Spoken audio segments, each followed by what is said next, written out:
The chief of staff, the highest Israeli man in uniform, said on the face of it what happened was against the rules of engagement. Yes, that if people are carrying a white flag and they've raised their hands, then they shouldn't have been shot. And so there will be a thorough investigation. And here I want to tell you, the Israeli Defense Forces have been totally transparent from the beginning. The minute this happened, they went to the families of the three hostages who were killed, and they said, "This is our responsibility. It was our mistake. Our forces." Fired these shots. That would be a better way of fighting the war, wouldn't it? Precise, intelligent-driven missions, as the US it seems, is calling for. Well, we would argue we've been as surgical as is humanly possible in a very complex combat situation from the very beginning. Though as the operation goes on, we've got more experience in this difficult, often house-to-house fighting against the Hamas terrorists in Gaza. And as you have more experience, you become better at what you're doing. There's no doubt about that.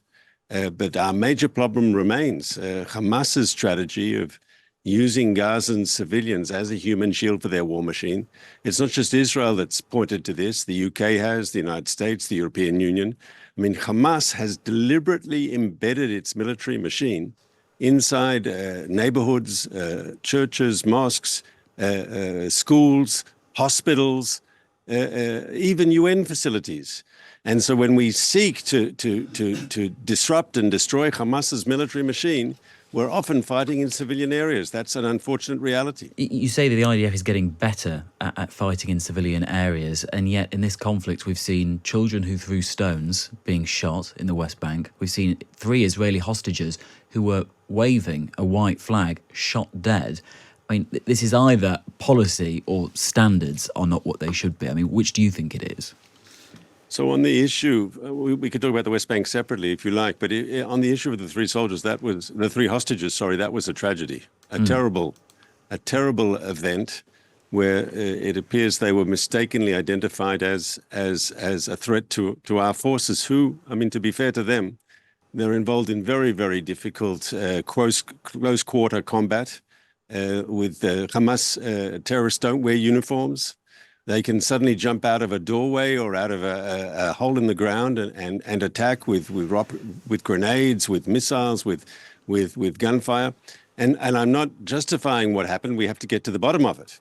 But you must have been scratching your head. But you must have been scratching your head about how that could happen. I take your point that Hamas doesn't wear uniform and it could be difficult to spot them, but they don't shout Hebrew and wave white flags from anything that I've seen. So you must be wondering about the abilities of some of your forces in Gaza if they can make a slip-up like that.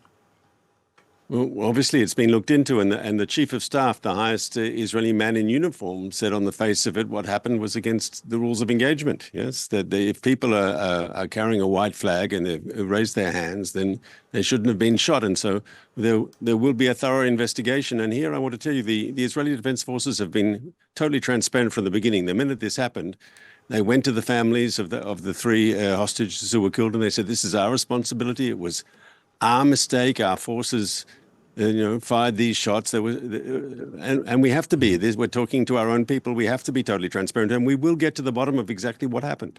Well, what about the shooting, which many people are concerned about at the moment, of 2 women who are, excuse me, who were hiding, it seems, in a Catholic church in Gaza? The head of the Catholic Church in the UK has already been on the television this morning saying he doesn't buy what the IDF is saying about it.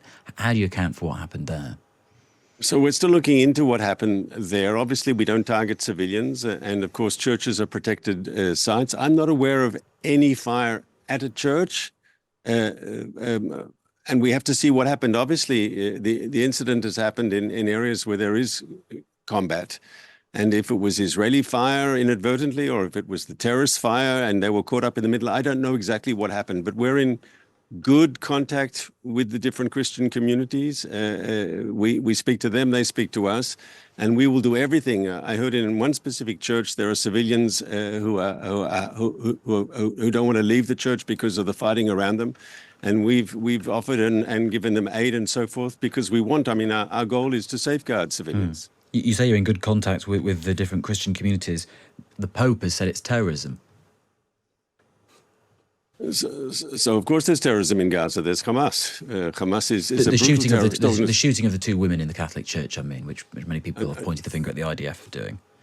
I don't know what the Pope has been told, but anyone who says Israel is deliberately shooting women on their way to church or something like that, that's obviously just Hamas propaganda. Do you worry that all of these instances that we talked about are undermining Israel's position on the world stage, and that maybe can account for why some of the support from the West is starting to shift? So I think people, see the bloodshed, and war is a terrible thing, and people are getting killed, and people say, well, let's just finish it. Yeah, so let's get it over and done with, or let's do it some way without as much damage. Yes. And so I think it's important to say two things. Number one, if like there are people like the UN Secretary General has called for 2 months now for an immediate unconditional ceasefire. The problem with that is, of course, that leaves Hamas in power. And if you leave Hamas in power, we're going to be back to square one. Simple as that. Hamas says openly that they believe in permanent war with Israel. They have said they'd do the 7th of October attack again and again and again, their words. And so the idea of a ceasefire with Hamas is just ludicrous. And for them, it's just a chance to regroup, re-energize, rebuild their forces to attack us again. That's a recipe for more bloodshed further down the line. It's not a solution. Mark On the Regev. second issue... Oh, go on. Oh, go. I was just going to say, on the second issue of Israel being more careful, that's what we're committed to do. We want to do our best to keep civilians out of the crossfire and to augment this humanitarian support. And just as you know, on the weekend, we announced the opening of another crossing into Gaza to make sure that the humanitarian support can reach the people of Gaza. Yeah. Mark Regev, Senior Advisor to the Israeli Prime Minister. Thanks for your time.